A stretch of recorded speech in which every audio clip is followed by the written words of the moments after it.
So welcome everybody. It's a pleasure to have everybody here. My name's Amanda O'Shea from the Serendipity Experience, and I have with me co-hosting tonight is Mr. Stephen Desborough. And we've been running a few of these webinars that started off because obviously what happened globally with the pandemic, and it seemed that people were spending a lot more time at home, and we just wanted to be helpful really and bring an understanding that we both share in our work to our friends and family and members of our community. So that's why we set up these talks. So we have done a few other webinars, and you're able to go and watch those if you like. They're on the YouTube channel of mine, Amanda O'Shea. But what we really wanted to talk about tonight was, what is it, or why we believe that what we share is so important. And Steve and I have both been around, I suppose, what you'd call an understanding for many years now. And the reason that I think it is really, really important what we share is because it's absolutely life-changing. I mean, it's, for me, I can only talk personally for me and all the hundreds and hundreds of people that I've had the honor of working with since I came across something that totally blew my mind. And just to set that up a little bit, I wanted to, when I talk about this with groups of people, or when I talk about this with young people, we try and keep it as simple as we can. And one of the ways that I often share this understanding, if you like, which is an understanding in the world of psychology, or an understanding that we share in the world of mental health or wellness, well-being, is that the way that we used to believe that our psychological system works isn't what is common knowledge. So we used to believe that our psychological system worked a certain way. And what has been revealed is that maybe that wasn't true. And the way I like to stage that up sometimes is that it wasn't so long ago that we used to believe that our solar system worked a different way. It wasn't that many hundreds of years ago that we used to believe that the sun revolved around the earth. And then we came to see that, maybe that's not the way it works. It was discovered that that's not the way it works, that actually the sun doesn't move, but the earth does. The earth moves and the earth tilts. And we lived in the illusion of that for many, many years. When everybody believed that the earth was the center of the solar system, then that's what kind of made sense. And even though I think most of us probably believe that now, that we're not the center of the solar system, we still live in the illusion of it, if you like. Like it really still looks to me like the sun rises and the sun sets. And they're my favorite times of day. I love. We're not allowed to go out at the moment because I'm in Spain and we're on lockdown, so I can't go down to the beach. But I do love going to watch the sunrise and the sunset behind the mountains. But that's not what's actually happening. The sun doesn't rise and the sun doesn't set. But the earth moves. It's like an earth tilt. That blew my mind when I first heard that, or when I first realized that. Like, wow, it really looks to me. I would still call it the sunrise and the sunset. But that's not what is actually happening. And in a very similar way, in the world of psychology, what appeared to be happening hasn't been working that way. And what I mean by that, if you've been on any of these webinars before, if you've done any workshops, or you've looked in this direction of the inside out understanding, what that's pointing to is that what we feel never ever comes from the outside world. Not from any event, circumstance, situation, including pandemics. Nothing in the outside world actually has the power to make me feel a certain way right now. Nothing in the outside world has the power to put a feeling in me. And that includes good and, well, we just use that, right? Good or bad. There's not really good or bad, but there's what feels nice to me and what doesn't feel nice to me. But when we're talking about nothing has the power to put a feeling in us, we're talking about all the nice feelings too. So talking about the sun, like, it really looks to me like the sun makes me happy. In fact, I would say that when people say, "Why did you move to Spain?" Because you know what, I love the sun shining, I love the weather. It really looks to me like the sun makes me happy. But I know that underneath that that's not true. I know that even the sun doesn't have the power to make me happy. I just prefer warm weather, so it makes sense for me to live somewhere that's warmer. Because you know what, there are a lot of unhappy people that live in Spain. Not everybody that lives in a sunny, hot climate is happy. So the reason why do I think that this is so important is because when I fully understood that nothing has the power to make me feel a certain way, my life changed. And so did the people around me's life change too. Because I didn't need to control situations and circumstances and events. There was a huge softening on my character by trying to make sure that everything was a certain way so that I would feel good and everybody else would feel good. And that made my life much easier. It was exhausting trying to keep everything in place. This is huge. This message that we're sharing, couldn't even say it. This message that we're sharing is huge, right? It's so important because it changes everything. And the more that we look in this direction, I just see the easier life becomes for us. Because I lived in an illusion. I lived in the illusion that somebody would make me happy. Something would make me happy.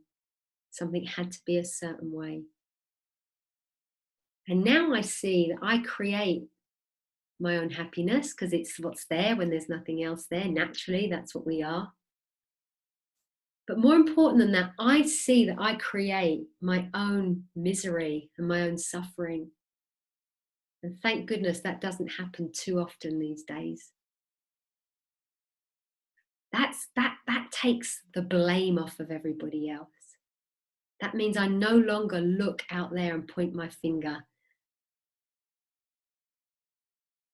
So that's why I think it's really, really important for people to hear and understand, and there's no end to this message of what we talk about, what we're sharing, what we want to give away, during this lockdown while people have got time to listen. We want to raise curiosity. We were saying earlier, Steve and I wonder if, a lot of people feel like they're going to, they're making sort of use of their time, or Steve's going to talk a bit about time in a moment. But, if there was one thing that people could learn from having spent so long indoors or in lockdown, to understand about how their psychological system worked, That for me would be amazing. So I'm going to pass it over to Mr. Desborough, the one and only. Steve, can I ask you why you think it is so, why you think what we share is so important? Yeah, well, thanks, Amanda. Great introduction from you. I think what came to my mind when I was listening to you was, it just makes life make sense. This just makes life make sense to me. And that doesn't mean that, I'm always floating an inch from the ground and everything's beautiful and lovely. And no, it just means it makes sense when I'm not. This makes life make sense.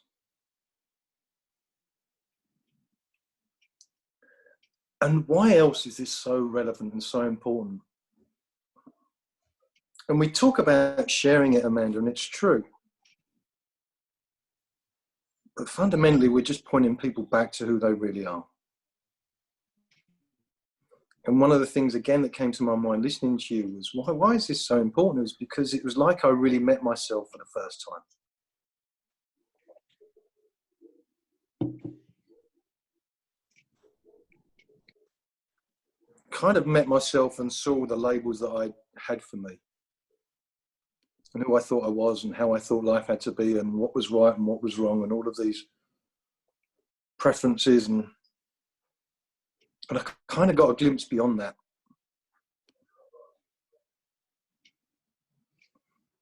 And something that I think that you and I have touched on in a previous call is I just have this simple belief that what we're really after is a rich experience of being us. I just want a rich experience of being me. It doesn't mean I want to be happy and laughing and joyous all the time. I just want a rich experience.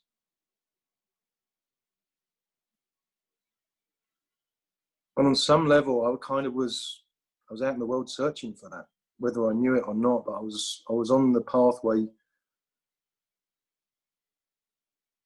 and I was looking, and I was trying everything. I was trying to do more, get more, be more, learn more, experience more.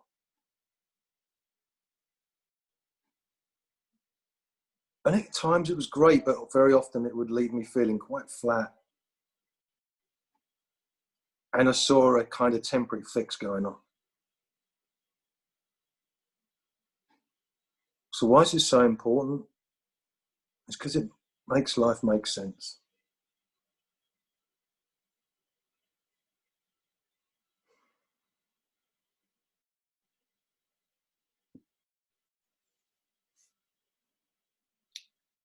And that is, we were talking earlier about just, how we were going to just sort of going through just tonight's call. We had a quick chat before we came on here. And I said to Steve, like, I feel I'm so busy. We talk about lockdown. We're on week 4 of lockdown in Spain, which really means you can't leave the house. And I'm so busy, and I feel like I'm like things are showing up for me again. That we talk about being present and being still, but actually I don't think I've slowed down as much as I could be at this time. I think there's a real gift here of this time to get really get really quiet inside.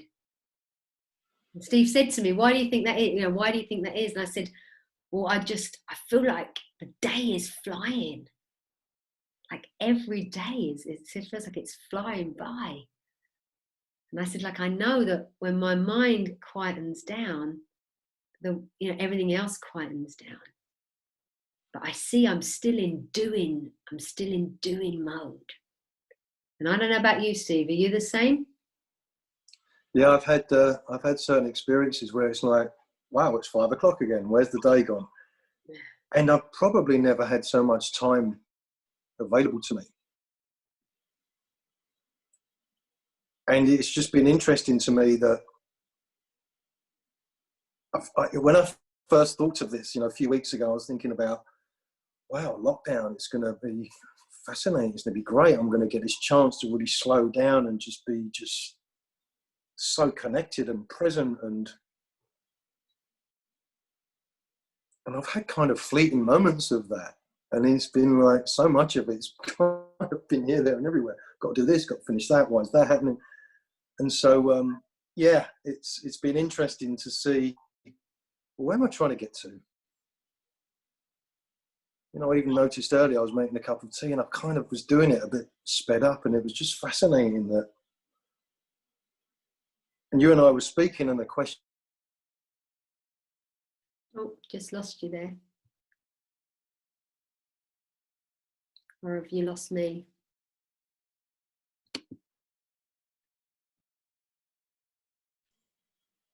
On me, on a bigger picture. And where am I trying to get to? I'll start asking some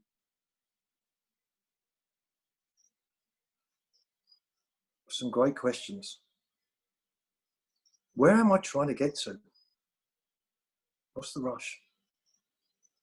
And it just doesn't seem, it seems, if someone had asked me that years ago, I would have been like, well, I'm not trying to get anywhere, or if I'm trying to get somewhere, it's because somewhere is better than where I am.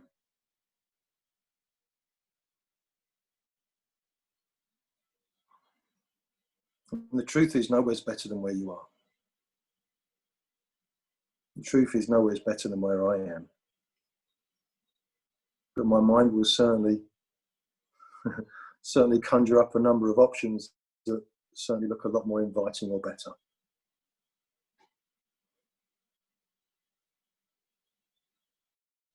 And so I've become so much more aware of slowing down to the speed of life.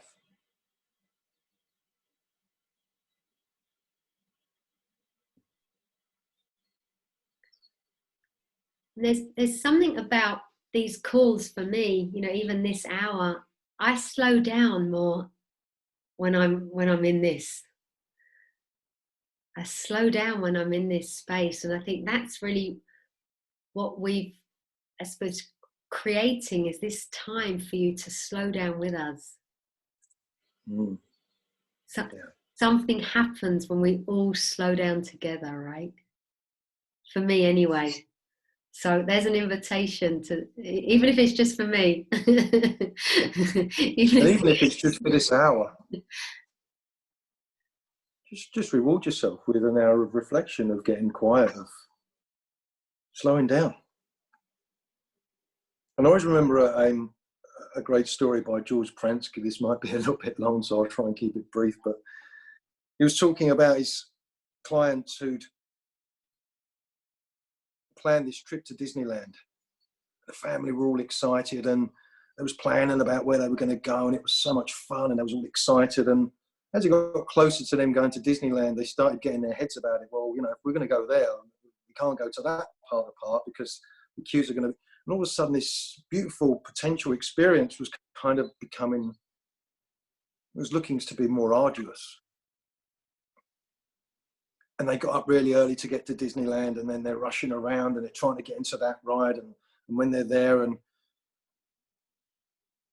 one of the kids looked a little bit despondent, and his dad says to him, what's up, son? He says, I hate Disneyland. He's like, what? Do you hate Disneyland? He says, well, we're on one ride and we're always thinking about being on the next ride, and everyone's rushing around and we're not really kind of getting a sense of togetherness. And so I was having what was spoken about as an enforced coffee break. And then George Pransky says his client started to, just became more aware, just remembered and slowed down and became, fell into the moment, fell into being present. And when we do that, we don't have to try hard to be grateful and connected and together. So they finished off their coffee and they said, well, come on then, guys, let's get on with the rest of the day. And they all did. And he said the interesting part was that they all carried on the same pace that they were going before they'd had this break.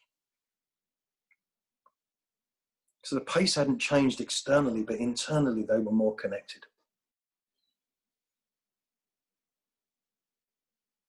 It slowed down from within.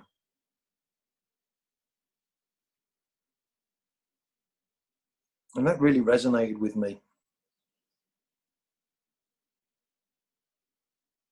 It's not just like walking slowly, man, and this is just being from within, slowing down from within. Everything looks different outside. We slow down on the inside.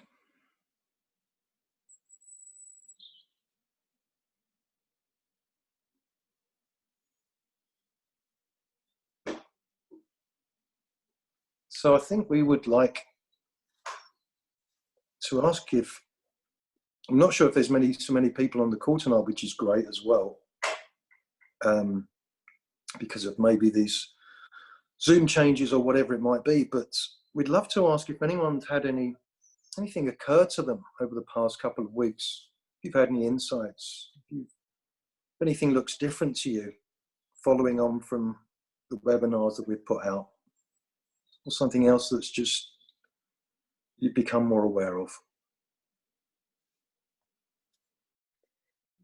Feel free to unmute yourself or just raise your hand or whatever, and I can unmute you. I'm going to be first in, which I don't normally like speaking and stuff, but I'm going to be first in.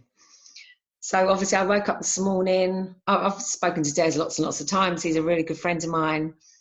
So I get sort of what's, you know, the sort of the thoughts that you make for yourself and stuff. And that is, you know, sometimes can be very detrimental. So we've talked about that for a long time now, haven't we, Des? A long time. But I woke up this morning thinking, so I've got a bit of a sore throat. Immediately, I'm like, I've got coronavirus. I'm just going to die right now. Like, it's just going to be awful. And that's how my mind took me. And normally I'm sort of, maybe my thoughts do get the better of me, but I've learned over the years to sort of contain that a little bit. But I was this morning stressed. So I've been pretty chilled out. You know, my work's very stressful. That's all stopped. So actually I'm enjoying the point of, I don't have to think about anything right now. This is nice. I can just be who I am. And, you know, just obviously I've got kids. I worry about them a little bit because of it, you know, because of this virus going around. But I've just been able to just maybe just be, which has been really nice. And for a major part of that, I've just literally had just relaxation and just felt okay. But obviously this morning, you know, sore throat, I'm thinking, I've got a bit of a tickle in my throat. I've got a sore throat. Oh my God, like this is the start of it. You know, this is the coronavirus. Oh no, I'm in a vulnerable group because I'm an asthmatic. That's it, I'm going to die. And my thoughts literally spiraled out of control. If it hadn't been for the fact that I learned so much from Steve about my feelings taking over completely, I actually took a grip and thought, right, I'm going to take hold of this. I'm not going to think that I'm going to die, and I'm just going to take hold of this, and that's fine. And my business is going to be fine, and everything's going to be okay. And then I started thinking, well, actually, like, I'm probably maybe looking at this too easily. Maybe I'm taking a bit of a back step, and it's not as easy as I think. But again, I thought my feelings are completely and utterly taken over. So for me, going from me dying to then thinking I'm not, and then thinking, oh my God, I'm taking this too lightly, it was all to do with how I felt about that. And I sort of recognised that. And I have the beauty of that. Thanks to Des, like thanks to Steve for, you know, sort of showing me that sort of thing that actually it's not about, well, my feelings were real. My feelings were real, but they were my feelings. And I suppose it's about me looking at those, which I did, and thinking they're not true. They're not true. It's just my mind spiraling out of control. And that really, really helped me. Even though I've sort of, you know, sort of thought of this for a long time, you know, my feelings are going out of control. You've got to calm them down, Sarah. But even Des saying today, you know, what should I do today? I'm fine. I'll just do this, do that. But actually, yeah, I'm just fine being who I am. That resonated with me, Steve, today when you said that. Yeah, it was just, yeah, So I can see how it gets out of control. It so does. But it's about just realizing that, or it's even about realizing that don't even think about, oh, your thoughts are getting out of control. It's not even about thinking about that. It's just about being and letting those thoughts subside. And am I making sense or not? I don't know. You're doing great. Fantastic. Thanks, Sarah. That's wonderful. So, Amanda, you know, one thing that you've said, and you talk about it such passion as you do with everything, and yet and I think we kind of touched on it on a previous webinar, which is, it's not the experience that we're having, you know, happy, sad, worried, insecure, excited. It's seeing the magnificence of that creation of that experience. That's huge, right? When we get to see, up. Yeah. And we don't know what's going to show up in 1 minute's time, but when it does, it's going to show up and it's going to look real and it's magnificent, and there's nothing we need to do about that. And that's just one of the joys, where it doesn't mean that sometimes I grab hold of it and it looks a bit rocky, and often it does, and you know, and that's being human, and that's one of the joys and the fallibilities of being human. It's just the magnificence of that design of, from head to toe, we're experiencing the creation of mind in the moment. Wow. Nothing we need to do, nothing we need to fix, nothing we need to change. Just to kind of tip my hat to the awe-inspiring magnificence of that. Can I just say something now, Steve? Please. I think sometimes, like for me, it's very much like, oh, okay, my thoughts are spiraling out of control right now, and I need to dumb them down.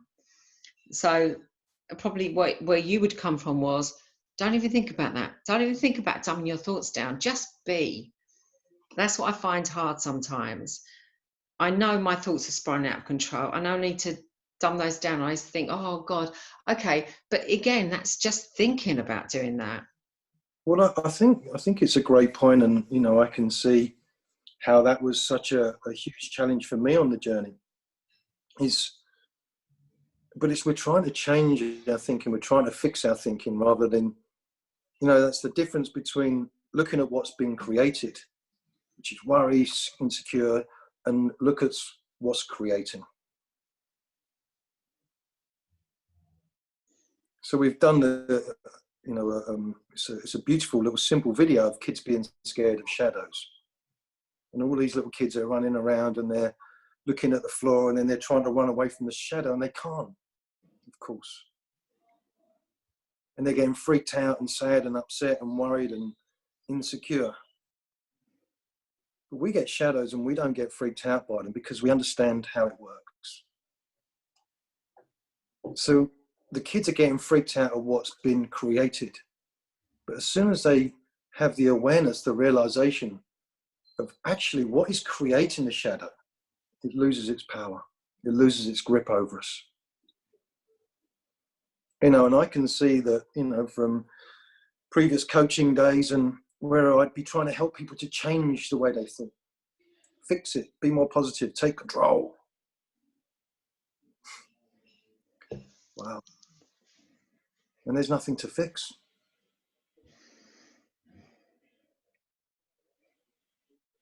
Amanda.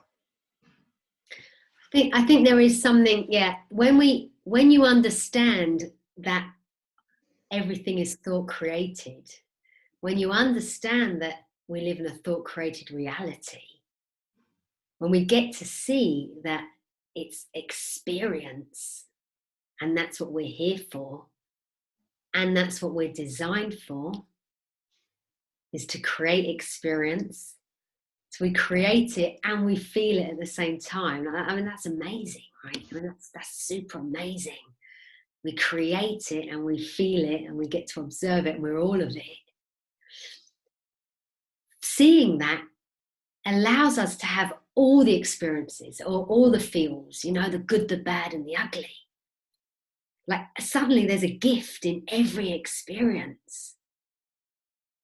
And something what's, you know, what talking about what it is, we tend to like all the nice feelings and the nice experiences. So we want more of those. But when other things come along, I think if nobody's told us that we're designed for this, that we've got, you know, resilience as part of our birthright, as one of our innate qualities to deal with everything, that actually watching all of these experiences play out, including this sort of, you know, pandemic we're in the midst of at the moment, like it's all part of the human experience.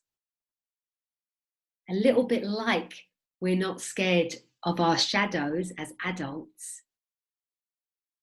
When we understand how our thinking and feeling system works, we don't get scared of experiences like we used to.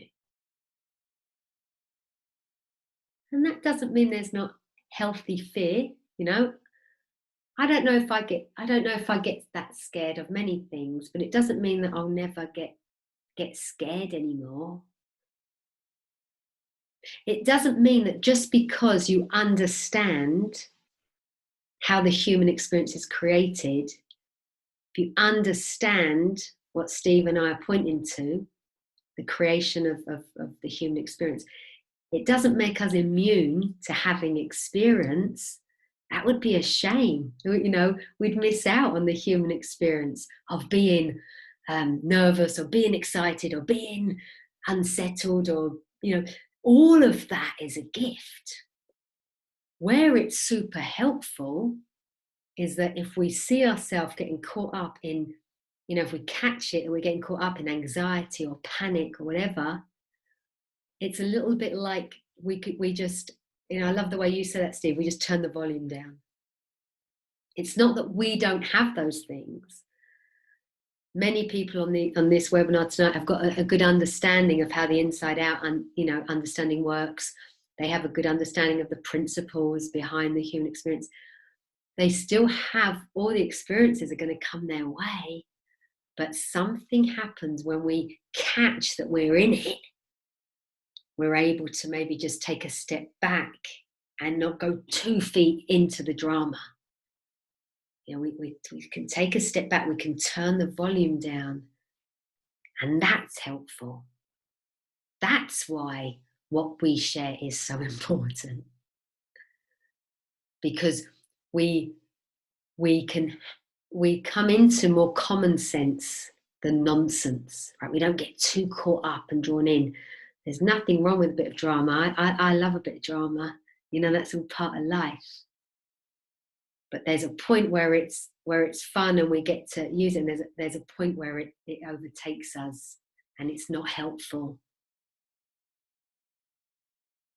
So there was a question that we talked about earlier, Steve, and I love that, about we'd like to, you know, hear from these guys, anybody on here, to share their insights with us, which we want, you know, that floor's open to everybody. We'd also like to know, what would you like to be different right now? So back over to you guys. Is there any insights that you've had recently that you'd like to share? Or is there anything that you would like to be different right now? Hey, Sarah Cousins. Hi, darling. Hi, all. Yeah, I mean, I actually spoke to you about this morning, but it was interesting. The other day, I got this 3G thing. This is a lady I respect from yoga, and you know, she's into a little bit of conspiracy stuff. But like me, we listen and we like to know, but we don't delve in as such. We sort of just, knowledge is good. whatever knowledge, I like to take it on board, and then make my own decisions on it. But this 3G thing really did sound like a really, really bad thing. 5G. Sorry, not 5G. 5G. See, I'm so ancient. 3G. I'm on. We're already on 4. Sorry. Yeah, so 5G, right? And the birds dying in the trees and all of this stuff, and I'm really getting sucked in, and I'm like, oh, and there's videos proving it, and there's people pulling these masks down in Birmingham, and they're all on fire, and I'm thinking, yeah, go on, pull them down. And then I see what I was doing. I saw it, and I thought, oh, okay. I really, really, really went in there.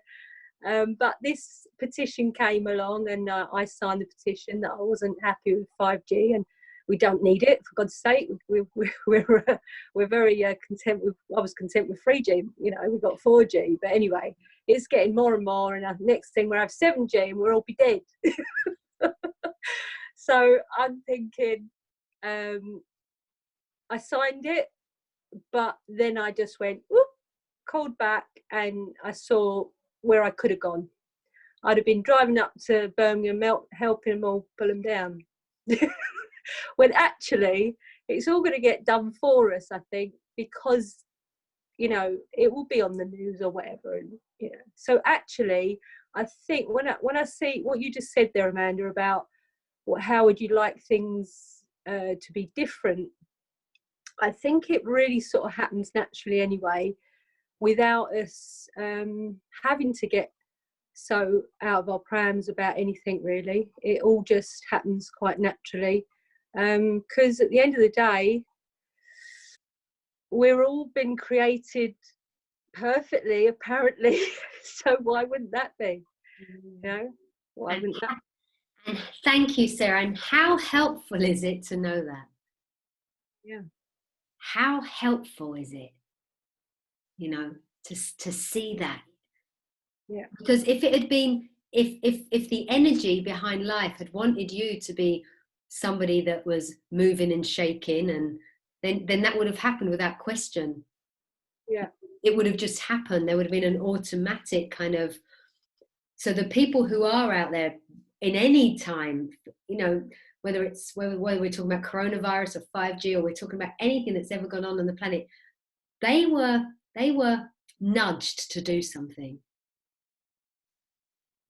and they were nudged because that's what's happening. Yeah. You know, so yeah, it's helpful, right, to see that life is happening, that we don't make it happen. Well, that's what you know, sometimes it feels right to sit back. Sometimes it feels right to stand up and take leadership. Sometimes it feels right to make change. Sometimes it feels like that's not my role right now. I don't need to do that right now. It's kind of cool for me, it's kind of cool and helpful to know that.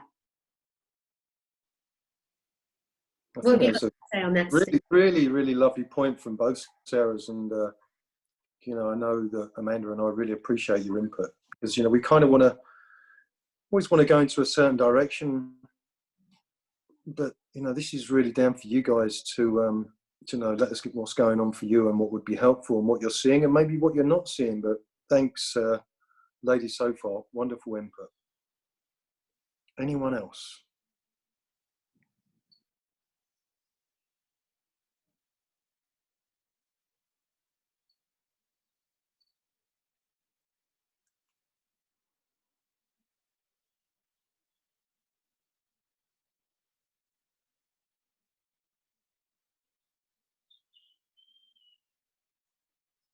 I can just hear the birds singing on a beautiful spring evening. And I remember a client I was working with many, many years ago. And we were in my office at the end of the garden. It was a beautiful summer's day, and the door was open. And this guy he couldn't sit still, and he was like so worried and anxious and stressed. And we kind of, during, as you know, what Amanda pointed to earlier, we kind of just slowed things down during the conversation, and you know, a lot of the noise started to quieten down. in his mind. And obviously, as it did, so did his behaviour. He started to become more settled. And he said, Des, can you hear those birds singing? And I said, Nick, they always were.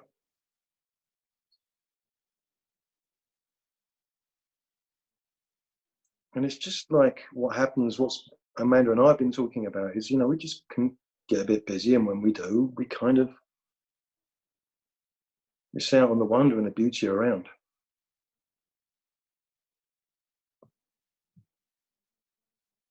And something that comes to my mind, which is kind of related and maybe not, but it's a beautiful quote by Sid Banks, which we could just do an hour on beautiful quotes by Sid Banks. It says, don't think less of yourself. Think of yourself less.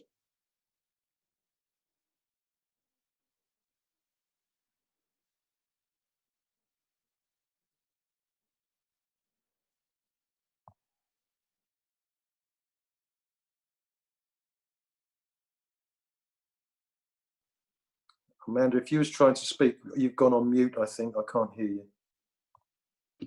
No, for once I'm not speaking. Now I am.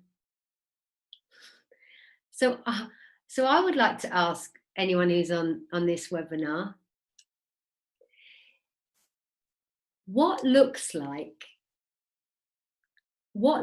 in your life, even if we were to say nothing has the power to make you feel a certain way, is there something or anything that still looks like it does? Is there anything that's going on for you right now,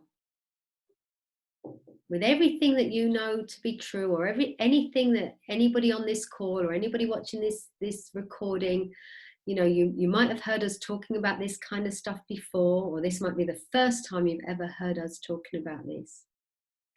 Is there anything in your life that looks like it has the power to make you feel a certain way?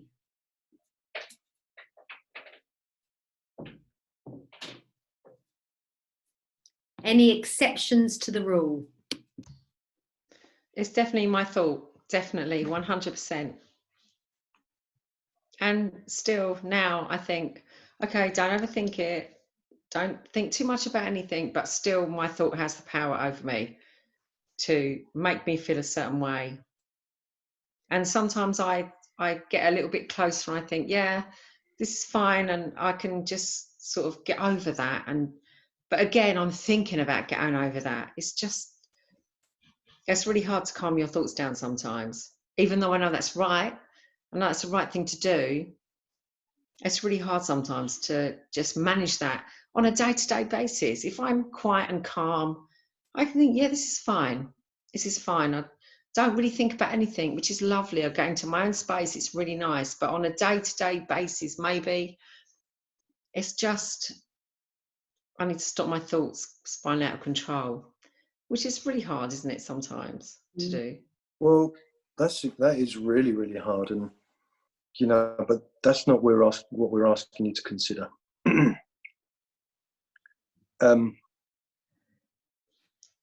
And I really relate to what you're saying. I go off track, but kind of that looks, I expect to go off track.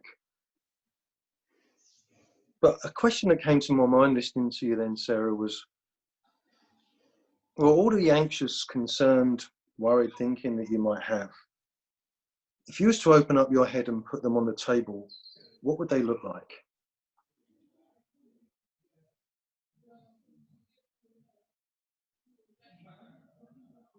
A mess. But what actually would it be? Would they be solid? Well, I don't know what you mean there. If you opened your head up and took all of these concerned thoughts onto the table, would they be solid? Yeah, or would they be formless? They'd be solid issues, yeah. Solid issues, but would the thoughts be solid? Or would they just be Just energy passing through your head. No, they're definitely thoughts. I know my sort of worries are thoughts. I sort of get to grip with that, but yeah, it's just taking control of those thoughts and thinking, oh God, like just being in control of that, or not even being in control of those thoughts, because that's a thought process in itself, but just maybe not having those thoughts, maybe disregarding those thoughts. I don't know. It's so interesting, because I think one of the most helpful things for me was having the realization that I didn't need to try and work out what thought it was creating a feeling. Just realizing it was all thought, that was super helpful for me. Really, really helpful. Coming to see that sometimes there's invisible thought. So it's not like, because I might say, oh, but I feel really sad, but there's nothing to be sad about. I feel really sad, but there's really nothing. I'm not thinking about anyone or anything. But seeing that it couldn't be anything but thought, well, that was really, really helpful. And I don't know about controlling your thoughts, because I don't believe that that's even possible. Right. So suddenly there's less to do, because I don't need to control anything, because I can't. So good luck with that one. It's like if I'm going to be chasing something that I'm never ever going to catch, it's a bit like the greyhound racing, where there's that little rabbit that's always ahead. It's like that sort of thing. I'm never going to get it, because it's a wasted journey in a way. For me now, that's why it's helpful for me now, because I see, I don't need to do that. I don't need to do that. There's something so helpful about understanding how the thought system works.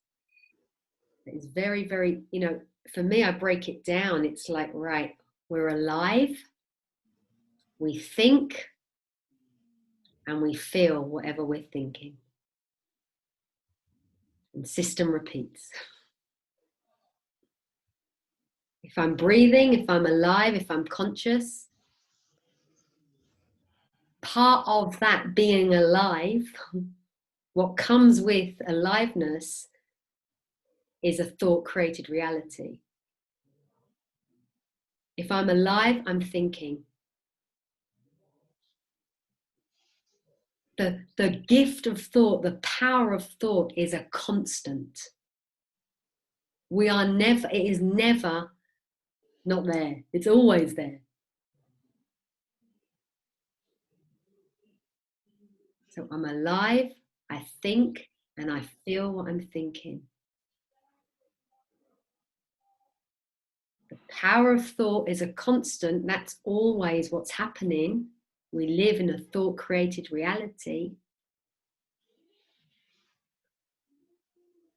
We are feeling our own thinking in the moment. But the power of thought is constant. But what I'm feeling, the personal aspect of that, the personal thinking, the personal feelings, they're not permanent, they're temporary.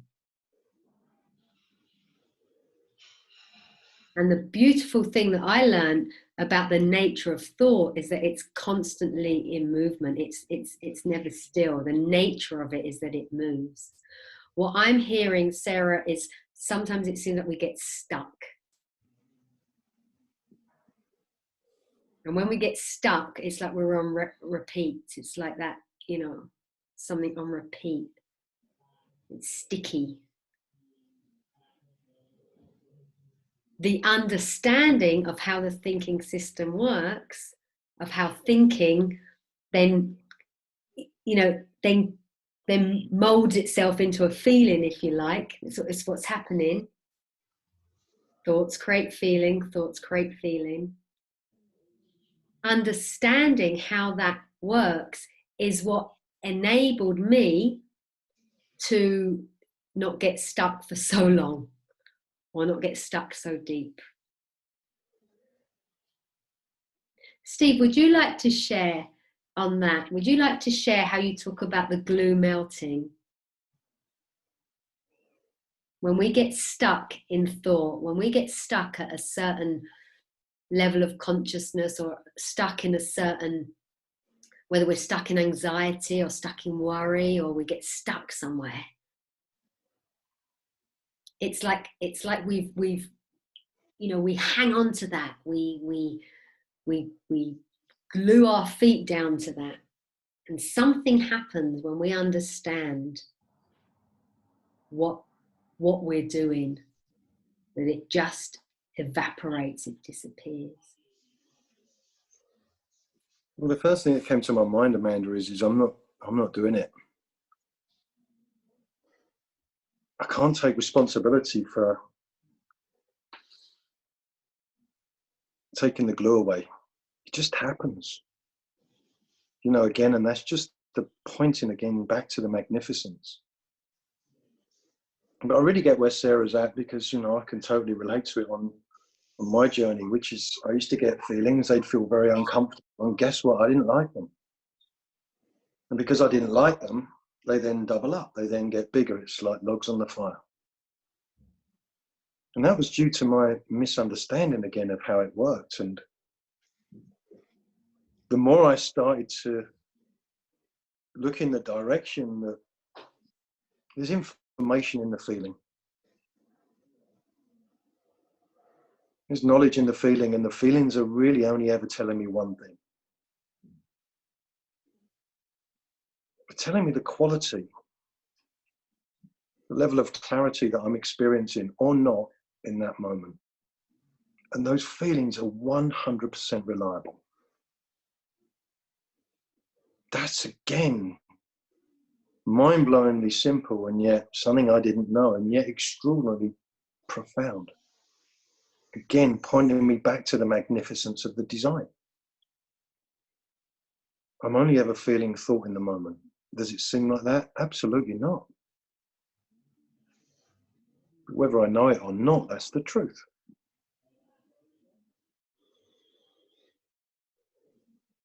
And you and I have said many times about, you know, but we do, we want to control, we want to take control. Control is probably a big word that you and I hear a lot of. I want to control our, I want to control my thinking, I want to take control, I want to,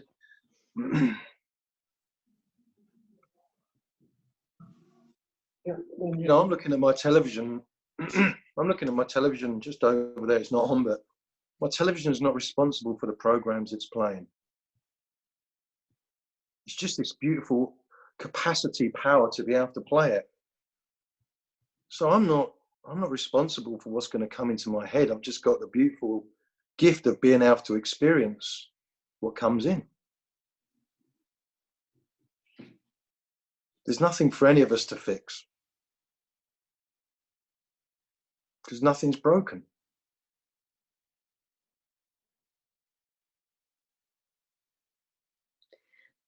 But if you don't know that, Steve, then it looks like it is. Right? So I think one of the biggest things that I saw is, or that I see working with people, is they think there's something wrong with their thinking, or they think there's something wrong with life, or they think that there's something wrong with them, or they think that there's something broken.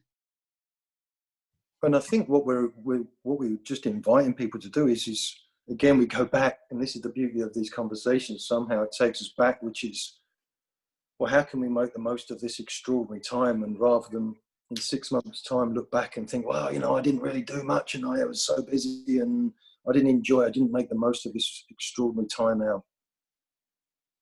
Was we're just pointing people to have a look inside. Look within.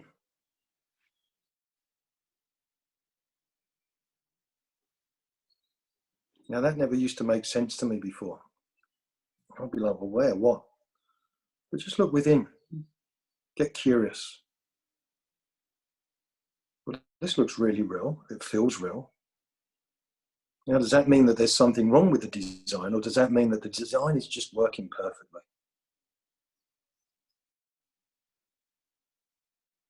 It's creating a moment-to-moment experience, and The problem isn't the moment-to-moment experience. The problem is that I don't like some of the moment-to-moment experiences it creates. But as you always beautifully put it, that's the joy. That's what we get when we're born. That's what we're given. It's this beautiful way of experiencing life. We just get judgmental about what we do, what we like and what we don't like.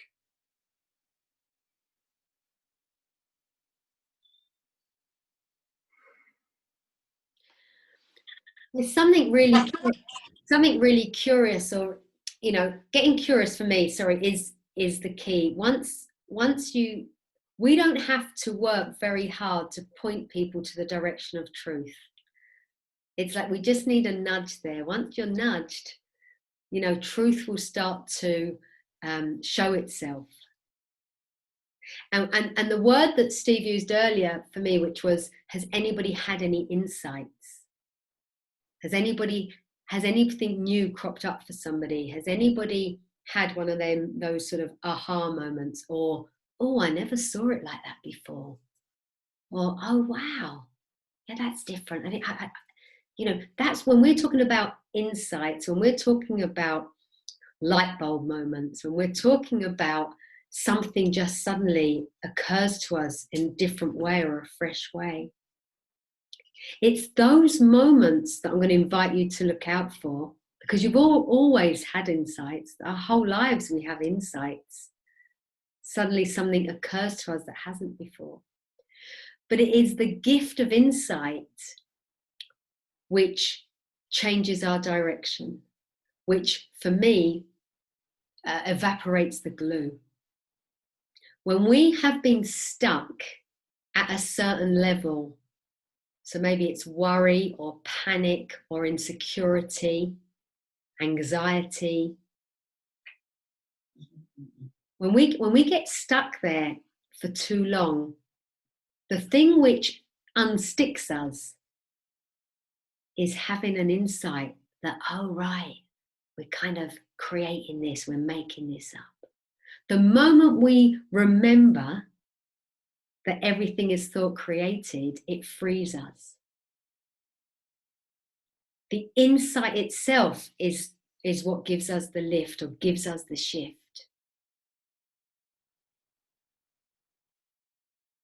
So being in this sort of space, being in this conversation, listening to this understanding, which we commonly call the inside out understanding, or the 3 principles, spending time here somehow made me very ripe for insight.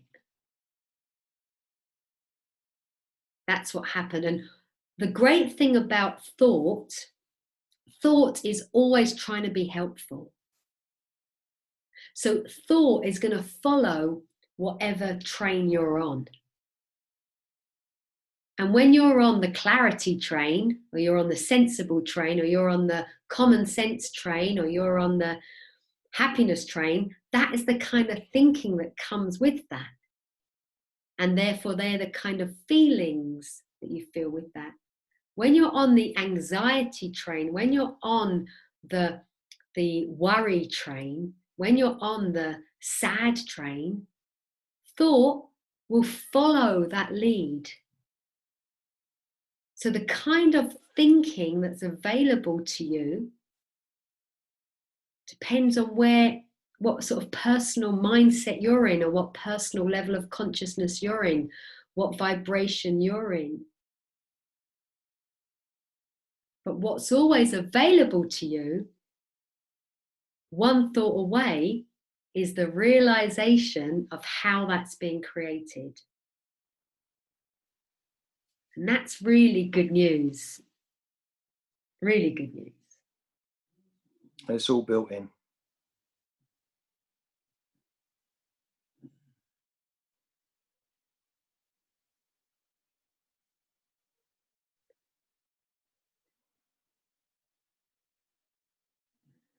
Wow. Seems like a nice place to call it a night.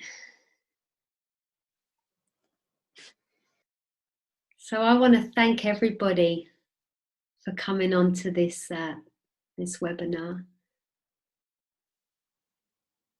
I'm going to actually stop the recording now, so anybody who would like to see this again or like to see any of the webinars can go on to the YouTube channel of Amanda O'Shea and see it there, or look at the Facebook pages of Stephen Desborough or Amanda O'Shea or the Serendipity Experience, and we'll post all of these webinars there and let you know about anything else that we're doing there.